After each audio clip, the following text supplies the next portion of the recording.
चलो now the story of lightning.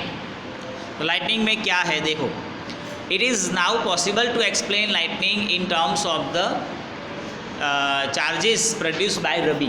तो हमने अब तक क्या देखा, हमने जो एक्टिविटीज़ देखी, बलून या ले लो, आप रिफिल वाली ले लो, ग्लास रॉड वाली ले लो, इन सब में हमने ये देखा कि जब हम एक ऑब्जेक्ट को दूसरे ऑब्जेक्ट के साथ रब करते हैं तो उनके अंदर चार्जेस प्रोड्यूस होते हैं। Same thing applicable to the clouds also. You learned in class 7 that during the development of the thunderstorm, the air currents move upwards while the water droplets move downwards.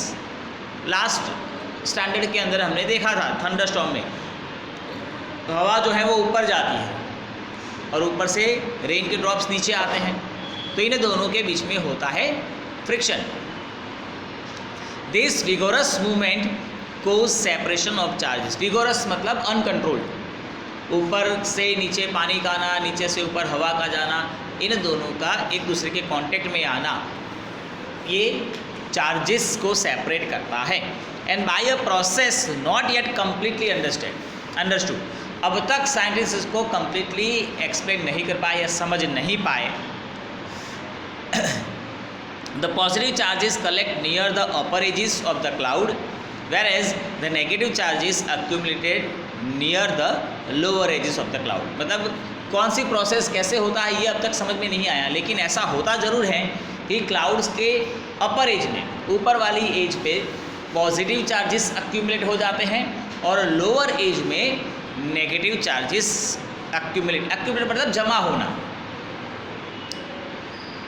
And there is accumulation of positive charges near to the ground also. और यहाँ पर ऐसा भी होता है कि ground पर भी पॉजिटिव चार्ज जमा हुआ होता है। So when the magnitude of accumulated charges becomes very large, the air which is normally a poor conductor of electricity is no longer able to resist that flow. Normally जो है air, हवा जो है, it is poor conductor of electricity. हवा, air poor conductor of electricity है, इसलिए तो कहीं दूर स्पार्किंग होता होगा तो आपको उसका झटका नहीं लगता है। लेकिन ऊपर चार्जेस इतने ज़्यादा जमा हो जाते हैं कि हवा भी उसको रोक नहीं पाती है और फिर वो बिजली गिरती है। हम ये कहते हैं बिजली गिरी, लाइटनिंग। आपने देखा होगा वो स्पार्क ऊपर भी होते हैं, कई बार वो स्पार्क ज़मीन की तरफ अट्रैक्ट भी हो जाते हैं। The negative and positive charges meet, producing a streak of bright light and sound. और जब ये दो चार्जेस मिलेंगे तो एक ब्राइट लाइट और साउंड प्रोड्यूस होता है।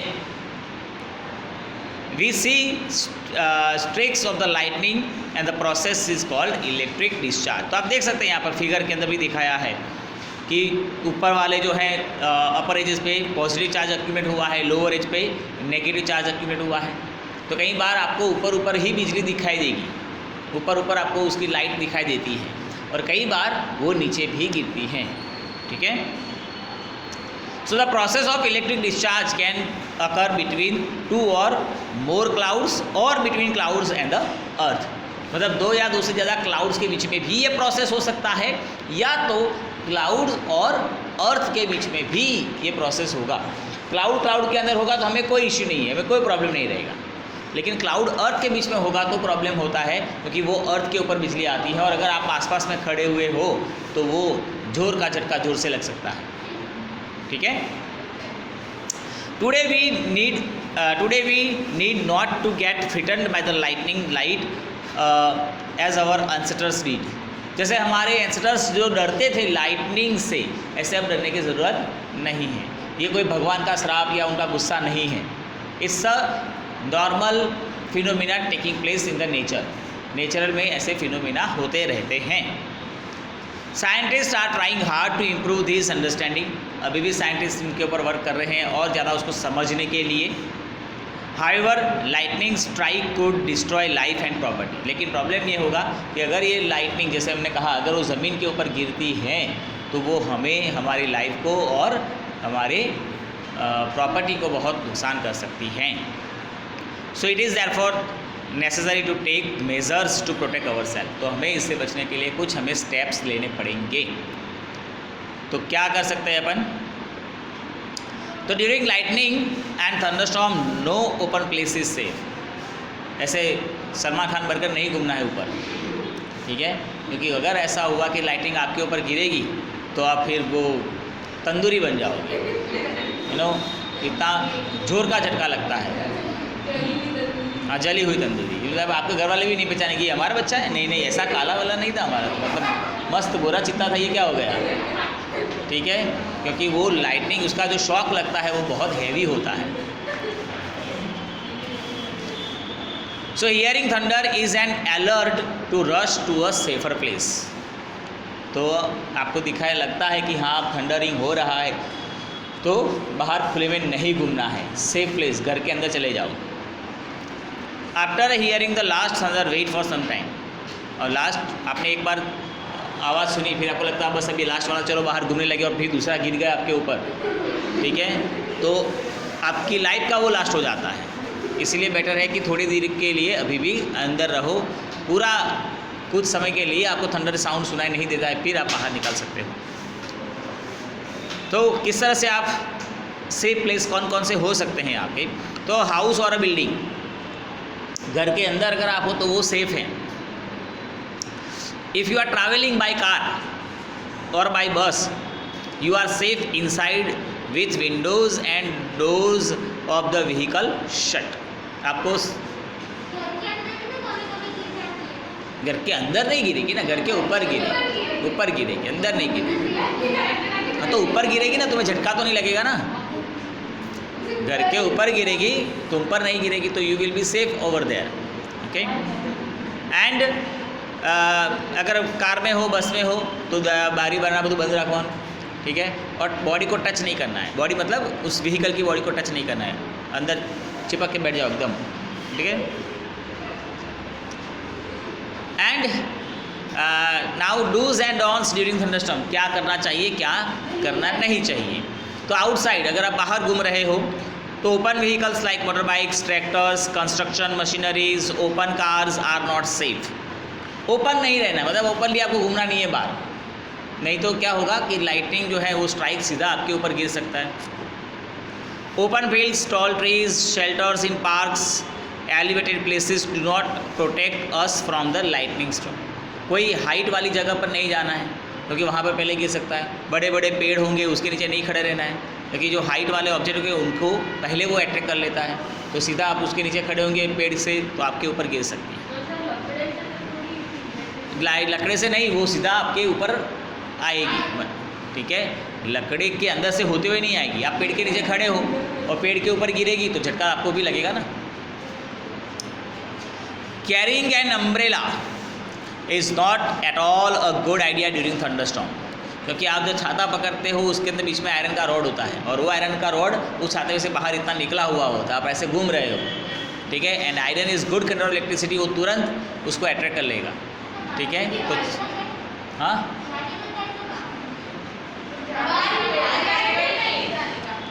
नहीं जाना ही नहीं बाहर, घूमना क्यों है बाहर? बैठो अंदर चुपचाप।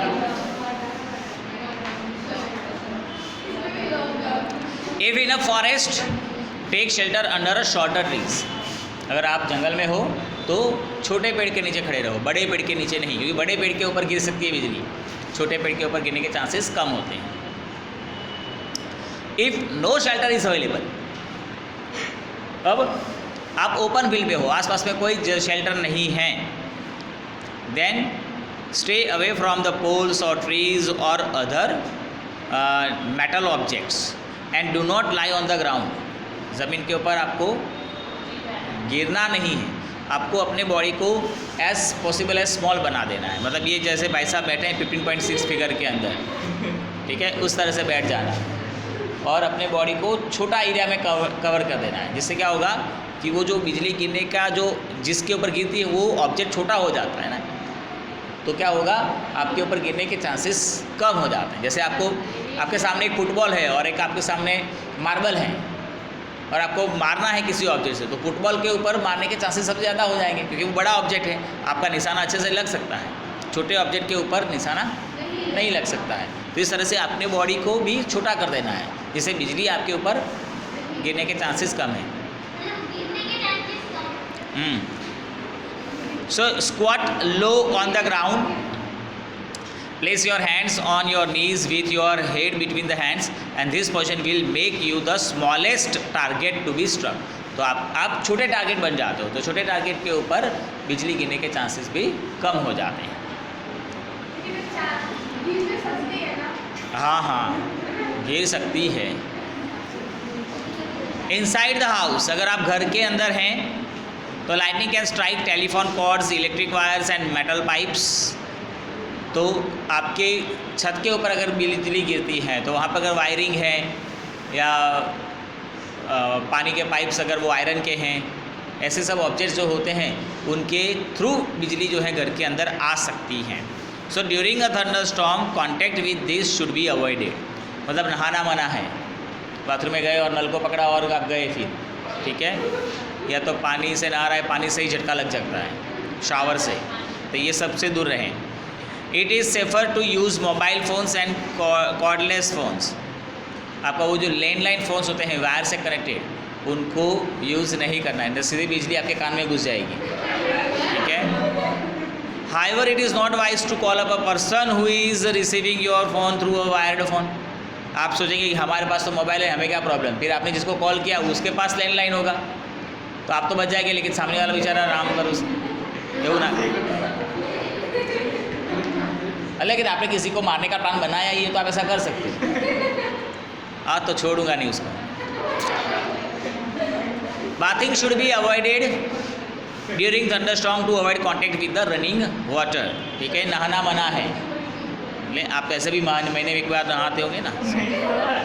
अच्छा, एक भी बार नहीं, very good. Save water, he is the brand ambassador of Save Water. Electrical appliances like computers, TV, etc. should be unplugged. जो इलेक्ट्रिकल अप्लायंस है उसमें से प्लग निकाल दो, नहीं तो फिर आपको बहुत बड़ा झटका लग सकता है, ठीक है। Electrical lights can remain off and they do not cause any on, they do not cause any harm. हाँ, लाइट्स आप ऑन रख सकते हो, उससे कोई प्रॉब्लम नहीं है, लेकिन अगर आपने टीवी ऑन रखा हुआ है और बिजली गिरती है तो टीवी की स्क्रीन फ्यूज़ हो जाएगी, ठीक है। तो ये कुछ हैं, और एक मेज़रमेंट है आपके पास है लाइटनिंग कंडक्टर्स। जो टॉल बिल्डिंग्स होती हैं उनके ऊपर ये लगाए जाते हैं। Lightning conductors is a device use to protect building from the effect of lightning. A metallic rod taller than the building is install in the walls of the building during is construction. तो जो building होती है, building के अंदर से ही एक metallic rod को construct किया जाता है जिसकी हाइट बिल्डिंग से ज़्यादा रखी जाती है, वो ऊपर रहेगा, और जो दूसरा एंड होता है वो नीचे कॉपर की प्लेट्स के साथ कनेक्ट करके ज़मीन के अंदर गाड़ दिया जाएगा। One end of the rod is kept out in the air whereas the second is buried deep under the ground.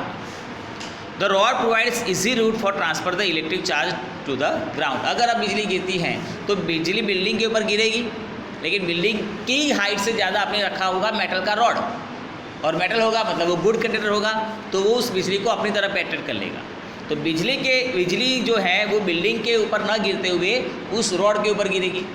अब वो रॉड जो है गुड कंडक्टर ऑफ इलेक्ट्रिसिटी होगा, तो रॉड थ्रू ज़मीन के अंदर चली जाएगी, बिल्डिंग में उसका इफेक्ट नहीं आएगा, और इस तरह से आप बिल्डिंग को बचा सकते हो। The metal columns use during construction, electric wires and water pipes in the building also protect us to an extent. फिर जो हमने बिल्डिंग कंस्ट्रक्शन के वक्त जो उसमें मेटालिक रॉड्स लगाए हुए हैं, वो पानी की पाइप्स लगाई हुई है, वो भी कई बार हमें इससे बचा लेती हैं। But do not touch them during a thunder storm. Thunder storm के आपको बाहर ही नहीं निकलना है, बाहर निकलेंगे तो किसी को टच करेंगे, और टच करेंगे तो जाएंगे, ठीक है। तो इस तरह से ये लाइटनिंग जो है, यहाँ पर इसका टॉपिक जो है वो ख़त्म हुआ। The next one is earthquakes. You just learned about the thunderstorm and lightning now. In class 7 you learned about the cyclones also. These natural phenomena can cause large scale destruction of human life and property. तो ये जो सारे phenomena हैं, cyclone है, thunderstorm है, lightning है, ये सारे हमें हमारी लाइफ को, प्रॉपर्टी को बहुत ज़्यादा नुकसान कर सकते हैं। लेकिन ये सारे जो हैं उसको हम कुछ हद तक प्रेडिक्ट कर लेते हैं। मतलब हमें ये आइडिया आता है कि हाँ नेक्स्ट 2-3 डेज़ में थंडरस्टॉर्म होगा या साइक्लोन होगा, तो हम उससे बचने के कुछ उपाय ढूंढ लेते हैं। जैसे आपने देखा होगा न्यूज़ में बार बार आता रहता है कि भाई अरबी समुद्र में ये इतने बजे इन दिन में साइक्लोन आने वाला है, थंडरस्टॉर्म आने वाला है, तो हम उसके प्रोटेक्शन के लिए कुछ स्टेप्स ले सकते हैं। लेकिन एक ऐसा हमारे पास नेचुरल फिनोमिना है जो हाईली डिस्ट्रक्टिव है और which can not be predicted, जिसको आप प्रेडिक्ट नहीं कर सकते हैं, जिसका नाम है अर्थक्वेक। अर्थक्वेक एक ऐसा नेचुरल फिनोमिना है जिसको आने के बाद ही पता चलेगा कि हाँ अर्थक्वेक आया, और it can damage to the great extent, वो बहुत ज़्यादा नुकसान कर सकता है। बचने के कोई उपाय नहीं है उससे। Sorry, so there is however one natural phenomena which are not yet able to protect accurately, and it is an earthquake. It can cause damage to human life and property on a huge scale. और आए थे, हमें यहाँ पर दिया होगा, देखो, a major earthquake occurred in India on 8 October 2005 in Uri and Tangdar town in Kashmir. और उससे पहले आया था 26 जनवरी 2001 इन भुज डिस्ट्रिक्ट ऑफ गुजरात। तो यहाँ पर 2 बड़े बड़े अर्थक्वेक आ चुके हैं, आगे भी आने के चांसेस हैं। अर्थक्वेक क्या होता है, कैसे होगा, उसको हम नेक्स्ट लेक्चर में देखेंगे।